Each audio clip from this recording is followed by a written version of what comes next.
সংক্ষেপে বক্তব্য নিয়ে আসছেন বাংলাদেশ ইসলামী ছাত্র শিবিরের গাজীপুর জেলা শাখার সাবেক সংগ্রামী সভাপতি, তামিরুল মিল্লাত টঙ্গী শাখার সংগ্রামী ভিপি, আমাদের কৃতি সন্তান জনাব খায়রুল আনাম ভাই।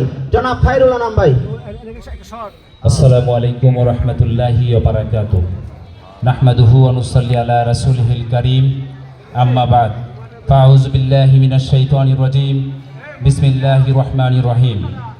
শহীদের রক্তে মোড়ানো সংগঠন, আমাদের প্রাণপ্রিয় সংগঠন বাংলাদেশ জামাত ইসলামী টুক ইউনিয়ন শাখা কর্তৃক আয়োজিত আজকের এই ইউনিট প্রতিনিধিদের নিয়ে আজকের এই ইফতার মাহফিলের সংগ্রামী সভাপতি ভাই জিয়াউর রহমান আমাদের মাঝে ইতিমধ্যে উপস্থিত হয়েছেন।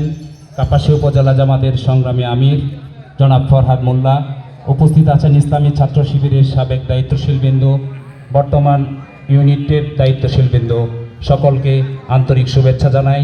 পাশাপাশি আল্লাহর কাছে শুকরিয়া জ্ঞাপন করছি যে আল্লাহ রাব্বুল আলামিন আমাদেরকে বিশাল একটি সময়ের পরে আমরা একত্রিত হয়ে একটি উন্মুক্ত সুন্দর পরিবেশে এরকম একটি ইফতার মাহফিলে আমরা বসার সুযোগ করে দিয়েছেন, এর জন্য শুকরিয়া জ্ঞাপন করছি আলহামদুলিল্লাহ।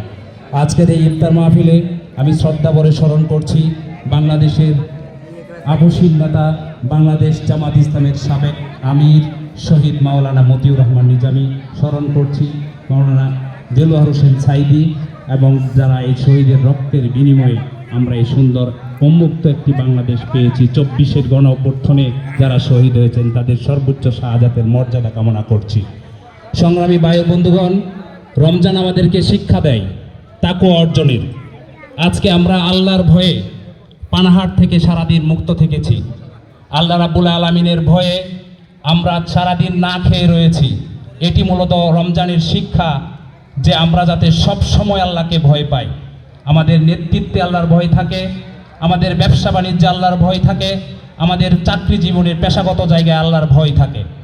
আজকে আমি এখানে দাঁড়িয়ে আপনাদেরকে বলতে চাই, আগামী দিনের আপনাদের সমাজের যারা নেতৃত্ব দিবে তাদের মাঝেও যার মাঝে আল্লাহর ভয় আছে, যার মধ্য দিয়ে দুর্নীতি করা সম্ভব নয়, যার মাধ্যমে চাঁদাবাজি করা সম্ভব নয়, শুধুমাত্র আল্লাহর ভয়ে সে চাঁদাবাজকে ভয়কট করে, শুধুমাত্র আল্লাহকে ভয় পেয়ে সে দুর্নীতির ধারে কাছে যায় না, এরকম একটি নেতা কি আপনারা আপনাদের সমাজে চান না? যদি আপনারা সেটি চেয়ে থাকেন, আমি মনে করি আপনাদের পবিত্র এই মাহে রমজানের প্রকৃত শিক্ষা আপনারা উপলব্ধি করতে পেরেছেন। যাদের মাঝে আল্লাহর ভয় থাকবে তাদেরকে আমরা নেতা হিসাবে গ্রহণ করব। যাদের মাঝে আল্লাহর ভয় থাকবো তাদেরকে আমরা ইমাম হিসাবে গ্রহণ করব। এই আশা ব্যক্ত করে আজকের এই বিশাল আয়োজনে আপনারা যে স্বতঃস্ফূর্ত অংশগ্রহণ করেছেন এবং টুক ইউনিয়ন জামাতকে আমি ধন্যবাদ জানাই আমাকে এই সুন্দর আয়োজনে আমাকে কথা বলার সুযোগ করে দেওয়ার জন্য।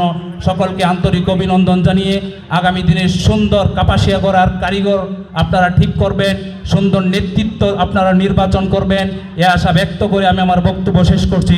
আসসালামু আলাইকুম ওয়া রাহমাতুল্লাহি ওয়া বারাকাতুহু।